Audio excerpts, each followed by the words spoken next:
Imagine one day, almost by accident, you come across an old manuscript. Its pages are yellowed and worn with age, but still readable. It has no author's name, no date, no signature, only a title written inside the cover in careful, almost ritual-like handwriting. This isn't just any book, it's called The Manuscript of the Last Healer. It wasn't made to be simply read, but to be remembered.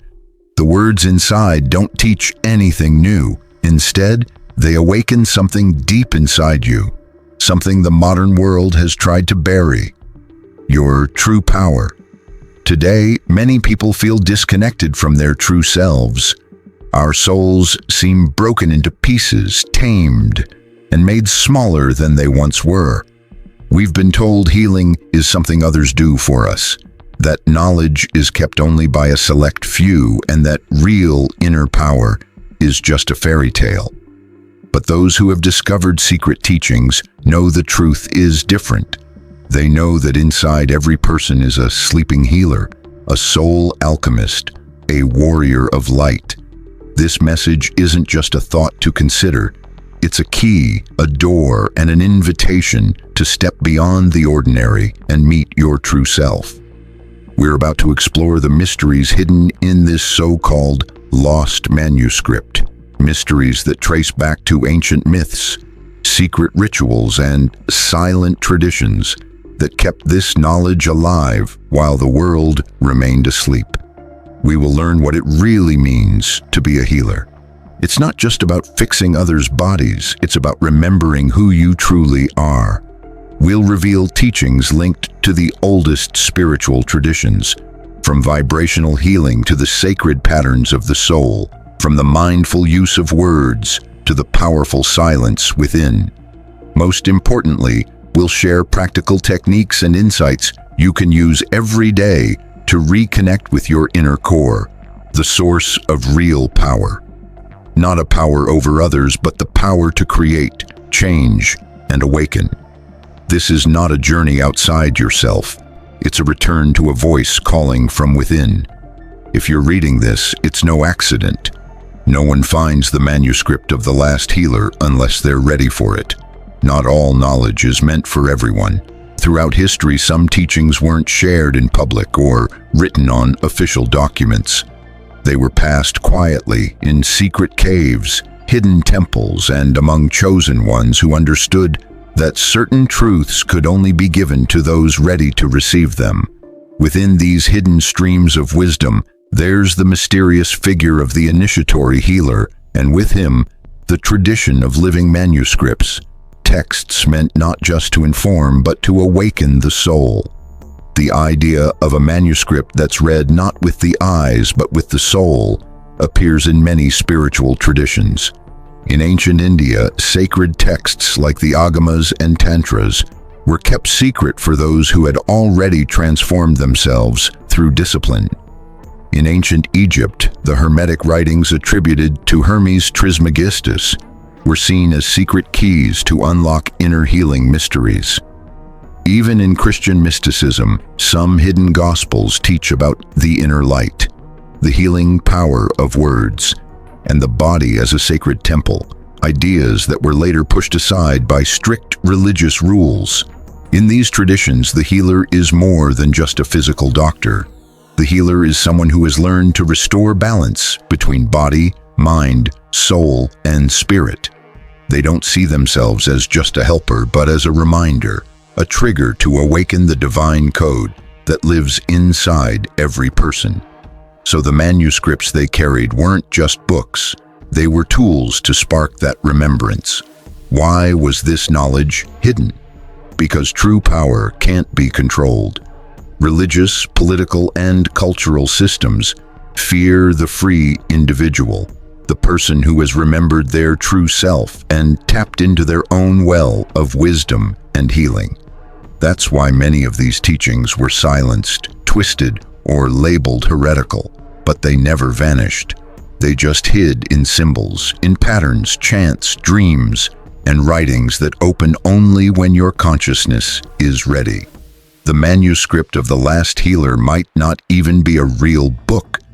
It could be a symbol, a powerful metaphor representing the last spark of a forgotten tradition. Or it might be a real lost text waiting to be found by the right seeker. Either way, its message echoes the voices of those who preserved the truth. That true transformation comes not from outside forces, but from deep inside your being. Understanding this is more than just learning history. It's an act of spiritual justice. When we realize where this knowledge comes from, we see that we're not inventing anything new. We're reconnecting with a forgotten heritage. And that changes everything. To truly understand what the manuscript of the last healer is about, we first need to let go of the usual idea that knowledge is something external, something you just collect or learn from books or lectures. This manuscript isn't just a book filled with facts or information. Instead, it's a living, breathing text that acts like a mirror. But this mirror doesn't show you what you already know. It reflects what you've forgotten deep inside. Its wisdom isn't written in simple words, but in symbols, vibrations, and universal truths that speak directly to your soul beyond just your mind. Right from the start, this manuscript doesn't give explanations or definitions. Instead, it asks a question. Do you remember who you are when you don't have to be anyone else? It's not about piling up more data or facts, but about waking up a kind of spiritual memory inside you. And that's really important. In many spiritual traditions, to remember means not just bringing something back from the past, but reuniting parts of yourself that have been separated. It's about coming back to your heart. This manuscript, whether it's a real book or a symbol, is designed as a map of your inner world. Each section focuses on a key part of who you are, parts that need understanding, healing, and balance. There's no strict rulebook or hierarchy here. Instead, you find keys, pieces of wisdom presented through powerful images, sacred numbers, meaningful words, and teachings you don't just read, but recognize deep inside. One of the most important ideas in the manuscript is about energetic self-sovereignty. It tells us that a true healer doesn't rely on tools, rituals, or outside methods. The most powerful tool a healer has is simply their presence, their ability to fully live in their own energy with awareness. The power to heal yourself and others comes when your inner vibration is stronger than the noise and distractions of the outside world. Here, a big difference becomes clear. A healer isn't just someone who repeats old methods or passes on what they learned. A healer is an alchemist of the now. They take pain and turn it into compassion. They take fear and change it into conscious, loving action. They don't ignore darkness, they shine light on it from inside. The first step for this kind of healing is awakening the core inside you, the place where pure intention meets quiet stillness. The manuscript doesn't offer a step-by-step method or promise quick fixes. Instead, it opens doors, and each door can only be unlocked by a unique key, your own key, shaped by every experience, every mistake, every silent moment of searching that you might not have even realized was part of your journey. One powerful message in the manuscript is this: the healer isn't made, the healer awakens. This changes everything. It means you don't have to look outside yourself for answers or try to become perfect to be worthy. The power you've been chasing outside already burns inside you. You just need to remember it and claim it. This is the manuscript's main twist. Stop learning new things and start remembering what's already inside. Stop searching outside and start being present within yourself. The manuscript of the last healer doesn't teach magic tricks.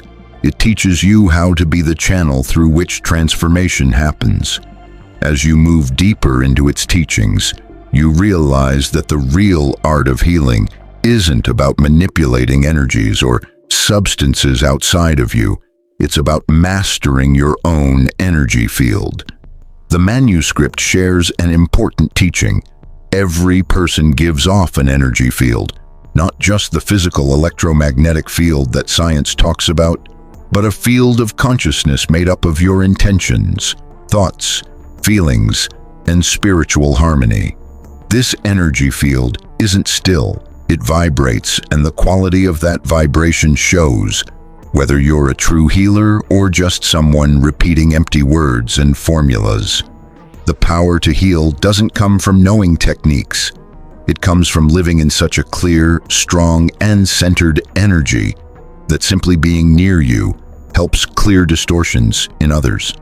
This is one of the manuscript's core lessons. Healing spreads through coherence, and that coherence can't be faked. You can't just say nice things or act the part. True coherence comes from deeply accepting both your light and your shadow. The manuscript teaches that your shadow, your broken, dark parts, isn't the enemy. It's the raw material for inner healing.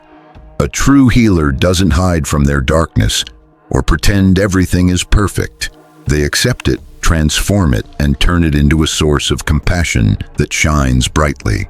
Another important lesson is the power of being present without trying to control or fix things. Instead of rushing in with anxiety or force, a true healer simply holds space with deep calm and stillness. They don't push healing on others. They invite it. Like a candle lighting another candle without a word, their energy alone can awaken the other person's own light. This way of simply holding space without interfering is itself a sacred act. The manuscript also talks about the power of words as creative forces.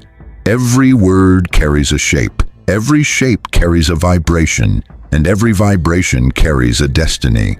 So a conscious healer chooses their words carefully, not to convince or teach, but to open doors in another person's awareness. This makes the healer an artist of the soul, a sculptor working with invisible but powerful material, the vibration of their own consciousness. Here's another powerful paradox from the manuscript of The Last Healer. The less ego you carry, the better a channel you become. The less you try to force healing, the more healing actually happens. One of the most mysterious lines says, "It is not you who heals. It is the totality remembering its form through you." This breaks down the idea that the healer has some personal power or special gift. Instead, the healer is like an empty flute, ready for the divine breath to flow through. The healer's role isn't to control or force anything, but to tune themselves, aligning deeply with the true center of reality, where the soul doesn't push or strive, but simply vibrates. This leads to the manuscript's second big insight. The healer's job is not to change others directly, but to live so truly and fully in their own essence that their very presence becomes an invitation for others to remember who they really are. That presence is the strongest medicine there is, a vibration that doesn't argue, convince, or impose, but simply remembers, resonates, and awakens. This is the legacy of the last healer. It's not a title or some supernatural power, but a natural way of being that everyone carries inside, like a sacred seed waiting to bloom in spring. The manuscript of the last healer doesn't offer quick fixes or meaningless rituals.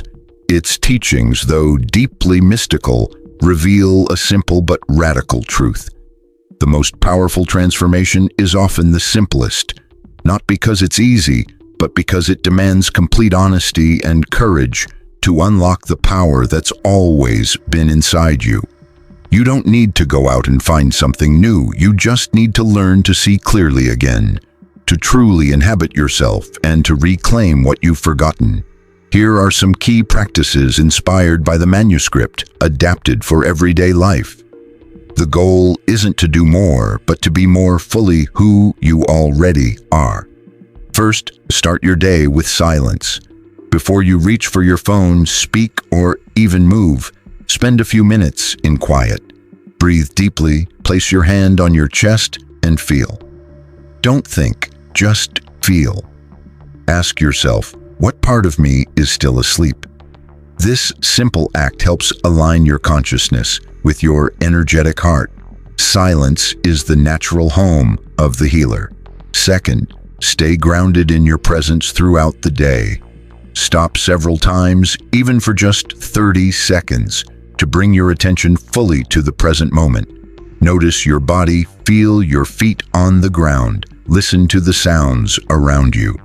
This simple habit strengthens your energetic field. Your presence itself is medicine. The more you're fully here, the more you can hold space for others and for yourself. Third, learn to observe emotions without rushing to fix or push them away. When feelings like sadness, anger, or fear arise, don't run from them or try to control them. Instead, hold them gently with awareness, without judgment. Name them if you can. The Manuscript teaches that emotions are doors, not obstacles. When you face them with presence, they start to shift, not through thought, but through the heart. Fourth, be mindful with your words. Speak less, but speak from your center. Don't repeat empty phrases or fill silence with meaningless chatter. The Manuscript says, every unfelt word builds a prison. Words spoken with true feeling and intention become acts of healing. Empty words, on the other hand, drain your power. Fifth, turn everyday actions into sacred rituals. A healer doesn't need a temple. Wash your hands as if you're cleansing your energy field. Eat as if you're nourishing your light. Walk as if the earth itself recognizes your step. When you bring full awareness to simple tasks, you make them sacred. This is what a healer does. They consecrate life through the ordinary. Sixth, remember that you already are who you need to be. You don't have to become someone else or reach some distant goal. You are already here. True power doesn't come from adding more, but from shedding what isn't real, until only your true essence shines through. The healer is not born. The healer is revealed. The Manuscript says, this is your real work, to remember and to hold that space. These aren't rigid instructions, but keys, each one able to open a door if practiced with humility, patience, and respect. Because a true healer doesn't try to act like one. They simply live aligned with their quiet, authentic truth. So here we are at the end of this path. Or maybe the real beginning. The Manuscript of the Last Healer doesn't hand down some secret knowledge reserved for a select few. Instead, it quietly reminds us all that the last healer is you. Yes, you. You who have heard that inner whisper telling you there's more to life. You who have grown tired of searching for answers in places that only bring more noise. You who feel that the pain you carry has a deeper purpose than just suffering. You who know, even if you sometimes forget, that something bright, whole, and sacred lives within you. The Manuscript isn't meant to be understood with your mind. It's meant to connect with your soul. Its words, whether obvious or hidden, guide us back to that forgotten place where you don't have to prove anything. You just simply are. You don't need to gather more information. You don't have to wait for anyone's approval. And you definitely don't need to become someone you're not. All you need to do is remember. Remember that every cell in your body holds the wisdom of your ancestors. Remember that every feeling, even the darkest ones, is actually a hidden friend. Remember that silence holds answers noise never can. A healer isn't a job or a title. It's a way of being in tune inside yourself, seeing life as if every moment is a meaningful ritual. When you live like this, you don't have to try to heal others to be a healer. Just by being present, you start to bring balance to what feels out of place. Your energy becomes healing, your eyes a mirror, your words a living shape, and your silence a sacred space. Don't expect everyone to get this. Some will call you an idealist. Others might think you're naive. And some might even resist your light. That's okay. That's just part of the journey. The true healer doesn't come to convince anyone. They come to remind us. And for those ready, simply being near will wake something inside them too. This video, this message, this call isn't the end. It's a torch lighting the way.